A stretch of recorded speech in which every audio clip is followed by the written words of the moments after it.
Kashem Soleimani হত্যাকাণ্ডের প্রতিশোধের হুমকি আবারও সামনে আনল ইরান সমর্থিত ইরাকি মিলিশিয়া।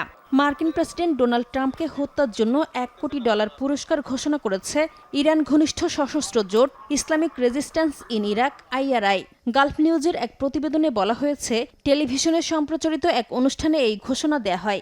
IRI এর দাবি, যে ব্যক্তি ট্রাম্পকে হত্যা করবে অথবা এমন কোনো অভিযানে অর্থায়ন বা সহযোগিতা করবে তাকে এই অর্থ দেয়া হবে। তবে সংগঠনটির এই দাবি কিংবা ঘোষিত অর্থের উৎস সম্পর্কে স্বাধীনভাবে যাচাইযোগ্য কোনো প্রমাণ পাওয়া যায়নি।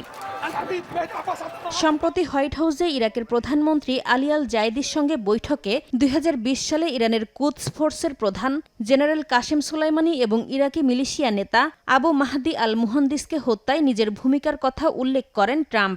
IRI বলছে, ট্রাম্পের ওই বক্তব্যের জবাব হিসেবেই এই পুরস্কার ঘোষণা করা হয়েছে।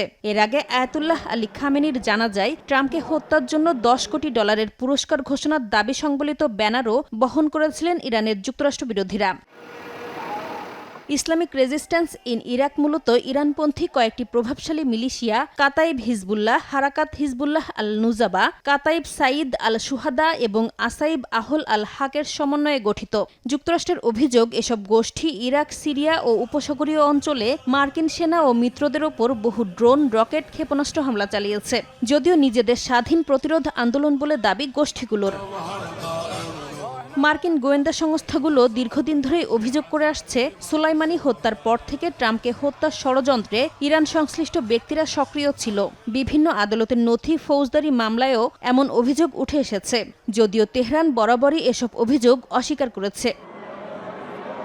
নাসরিন রুমি, সময় সংবাদ।